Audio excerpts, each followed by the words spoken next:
नमस्कार साथियों, मैं हूं चरण सिंह राजपूत और आप देख रहे हैं फाइट फॉर राइट। 77वें स्वतंत्रता दिवस की हार्दिक शुभकामनाएं। बात यदि स्वतंत्रता दिवस की करें तो 76 साल देश को आजाद हुए हो गए हैं। और यदि आज हम लोग जिन लोगों ने स्वतंत्रता आंदोलन में भाग लिया, जिन लोगों ने कुर्बानी दी, जिन लोगों ने बलिदान दिया, या जिन लोगों की वजह से आज हम लोग आजाद हैं, खुली हवा में सांस ले रहे हैं, यदि उन लोगों की बात करें तो जिन लोगों ने इस देश के लिए सब कुछ न्योछावर कर दिया, उनके परिजन आज भी फटे हाल में हैं। और जो लोग आजादी की लड़ाई में अंग्रेजों के साथ थे, वो लोग आज आजादी की मलाई चाट रहे हैं। यदि स्वतंत्रता संग्राम की बात करें तो भले ही 1947 में देश आजाद हुआ हो, लेकिन 1857 का जो स्वतंत्रता संग्राम है, पूरी आजादी की लड़ाई जो है 1857 के स्वतंत्रता संग्राम पर आधारित लड़ी गई। मंगल पांडे को फांसी होती है कलकत्ता में और बगावत होती है मेरठ से। धन सिंह कोतवाल जो है वो अंग्रेजी सेनाओं पर फायरिंग कर देते हैं। मतलब 1857 की जो क्रांति हुई उसमें ज्यादा विस्तार से तो बहुत लंबी खिंच जाएगी। ये कहा जा सकता है कि 1857 में ही बहादुर शाह जफर जो अंतिम मुगल शासक हुए हैं, उनकी अगुवाई में लड़ाई लड़ी गई और लाल किले पर कब्जा कर लिया गया था। लेकिन देश में जो गद्दारी की बात आती है तो गद्दारी करने वाले आम लोग नहीं थे, किसान नहीं थे। गद्दारी करने वाले लोग भी प्रभावशाली लोग थे, रियासतें थी। हालांकि काफी रियासत जो आजादी की लड़ाई में जो है उन्होंने भाग लिया, लेकिन कुछ रियासतें ऐसी भी थी जो अंग्रेजों से मिली हुई थी। 1857 के स्वतंत्रता संग्राम में झांसी की रानी जब शहीद हुई तो झांसी की रानी की शहादत पर जो अंग्रेजों ने खुशियां मनाई, तो उस खुशी के उस जश्न का इंतजाम करने वाली कौन सी रियासत थी? ग्वालियर रियासत। जिस ग्वालियर रियासत के युवराज आज आदित्य ज्योतिराज सिंधिया हैं। मतलब ग्वालियर पर जो है इसी रियासत के वसुंधरा राजे भी हैं, मुख्यमंत्री रही राजस्थान में। ज्योतिराज सिंधिया पहले कांग्रेस में थे, आज फिर भारतीय जनता पार्टी में है। तो ग्वालियर रियासत जो है और पटौदी रियासत और रामपुर रियासत, इन तीनों रियासतों ने मिलकर जो है 1857 के स्वतंत्रता संग्राम को कुचला था।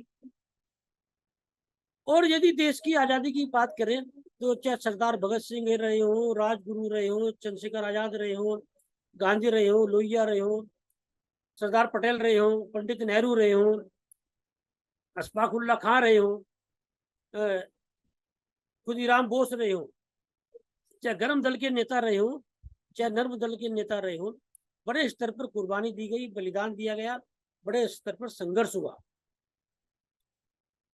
हम लोग दो लोगों की विचार की बात ज्यादा करते हैं, गांधी और लोहिया की। समाजवाद के प्रणेता डॉक्टर राम मनोहर लोहिया और गांधी जी के विचारों पर जो है पूरी आजादी की लड़ाई लड़ी गई। या ये कह सकते हैं कि उस समय सबसे बड़ा जो है चेहरा था महात्मा गांधी। क्या महात्मा गांधी ने आज जो देश में हो रहा है इस आजादी का सपना देखा था? क्या सरदार भगत सिंह ने इस आजादी का सपना देखा था? सरदार भगत सिंह का तो ये कहना था कि जब तक किसान की थाली में सबसे अच्छा भोजन नहीं होगा तब तक उसे आजादी नहीं कहा जा सकता है। और भगत सिंह और महात्मा गांधी वो ये चाहते थे कि जब तक अंतिम लाइन में बैठे अंतिम व्यक्ति को देश के संसाधनों का फायदा नहीं मिलता है तब तो देश को आजाद नहीं कहा जा सकता है। तो डॉक्टर लोहिया ने तो आजादी मिलने से पहले ही कांग्रेस के ऊपर आरोप लगा दिया था सत्ता लोलुपता का। और लोहिया भी जो है इस आजादी से खुश नहीं थे। सुभाष चंद्र बोस तो ये चाहते थे कि देश के आजाद होने के बाद में कम से कम 10 साल जो है वो सेना का राज रहे, मतलब गुलामी देखी थी एक तरह से, और इतना गुलाम रहा देश कि वो भी जानते थे कि जल्दी से गुलामी नहीं जाएगी। तो आज यदि हम आजादी की बात कर रहे हैं, स्वतंत्रता दिवस की बात कर रहे हैं, 77वां जो है स्वतंत्रता दिवस मना रहे हैं, तो निश्चित रूप से आजादी की बात करनी पड़ेगी। क्या आज हम मानसिक रूप से आजाद हैं? क्या आज हम सच को सच और झूठ को झूठ कहने की हिम्मत रखते हैं? क्या आज हम स्वार्थ के वशीभूत नहीं है?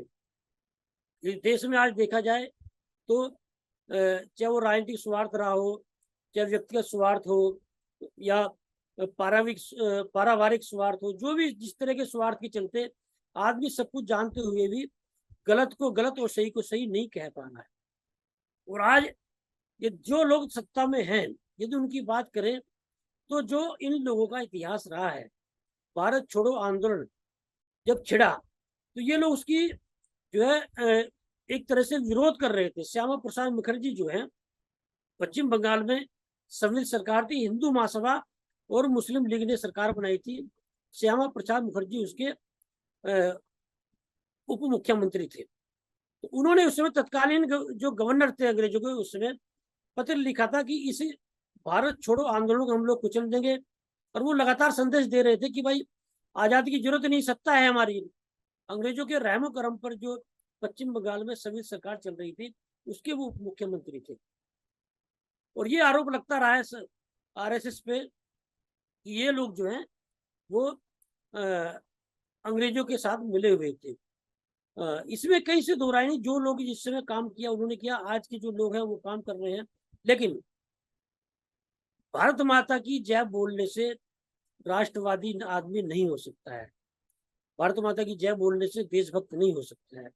देशभक्ति आपके क्रियाकलाप में झलकनी चाहिए। ये राष्ट्रवादी जो है एक धर्म की बात करके, एक जाति की बात करके राष्ट्रवादी नहीं हो सकता। सभी वर्गों की बात यदि की जाएगी तभी आदमी देशभक्त हो सकता है, और सारे वर्गों को साथ लेकर चला जाएगा तभी देश का विकास भी हो सकता है। लेकिन आज की बात करें, जिस तरह से जाति धर्म की जो राजनीति चल रही है, और मैं बात सत्ता की पक्ष की नहीं करूंगा, मैं विपक्ष की भी करूंगा।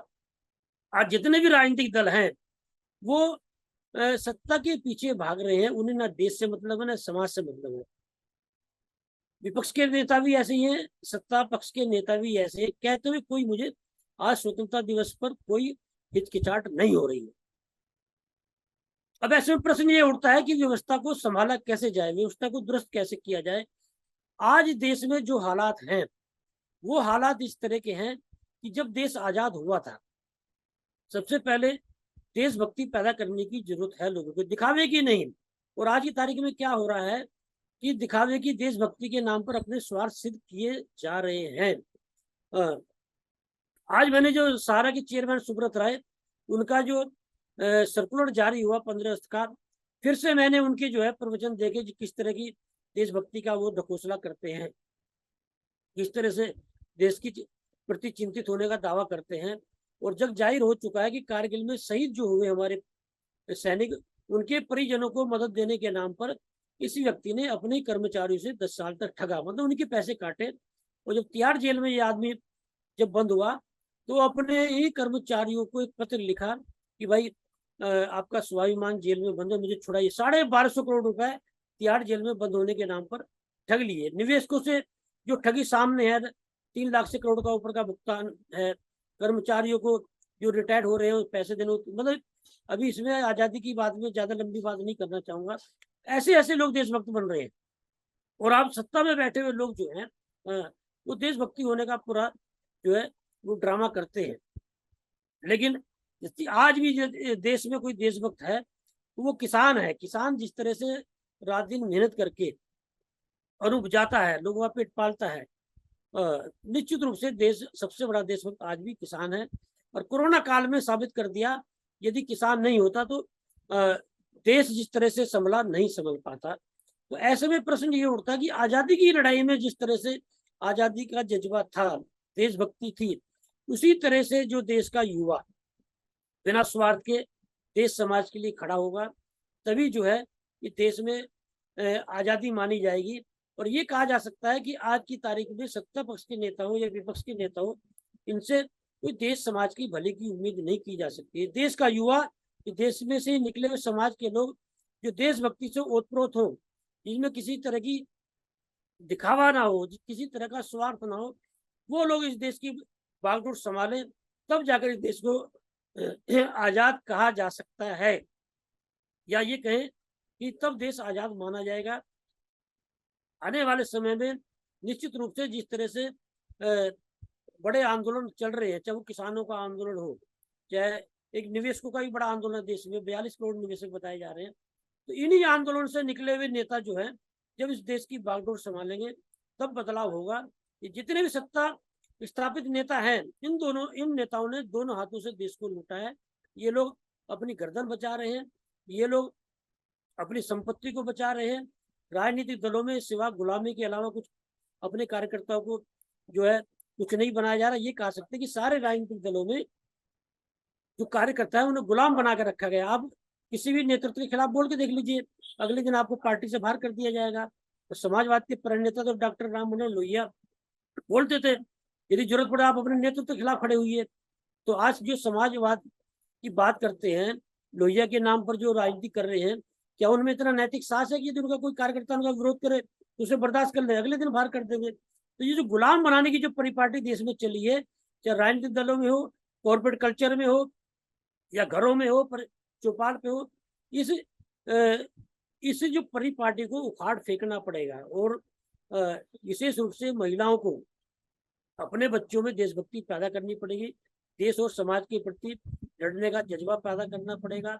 और आज देश मुकाम पर खड़ा है, आप पूरी दुनिया देख लीजिए, पूरी दुनिया में बगावत हो रही है तानाशाह के खिलाफ। तो भारत जो है इस समय यदि सही ढंग से खड़ा हो जाता है, इस देश में देशभक्ति की भावना ओतप्रोत हो जाती है, तो निश्चित रूप से जैसे ये लोग जो है बोलते हैं विश्व गुरु की बात, तो विश्व गुरु इस देश के होनहार देशभक्त युवा ही बना सकते हैं। सत्ता के लोग ही लोग, एक धर्म की बात करने वाले लोग, एक जाति की बात करने वाले लोग, पूंजीपतियों के गोद में बैठकर सत्ता को चलाने वाले लोग, वो विश्व गुरु होने की बात नहीं कर सकते हैं। और निश्चित रूप से आज देश में देशभक्ति पैदा करने की जरूरत है, सच्चे देशभक्ति। दिखावे के नहीं, साथ झंडा लेकर भारत माता की जय बोल रहे देशभक्त हो जाएंगे। आपके कर्मों में, आपके क्रियाकलाप में देशभक्ति झलकनी चाहिए, आपकी समर्पण भावना आपके अंदर होनी चाहिए, आपकी गतिविधियों में, आपके रहन सहन में, खान पीन में, आपके चाल ढाल में समर्पण की भावना होनी चाहिए, तब आप देशभक्त कहेंगे। आप जनता के पैसे पर करोड़ों रुपए अपने पर खर्च करें, आप जनता के पैसे पर अय्यासी करते फिरें, आप जनता के पैसे पूंजीपतियों को लुटाएं, आप देशभक्त नहीं कहा जा सकता है। फिर से सभी साथियों को स्वतंत्रता दिवस की हार्दिक शुभकामनाएं। और मैं चाहूंगा, यदि आज मैंने इस तरह की बात की, तो इस देश के युवा जो हैं वो बड़े स्तर पर देशभक्त बनकर उभरेंगे और उन्हीं में से ही जो है इस देश की बागडोर संभालेंगे। जय हिंद, जय भारत।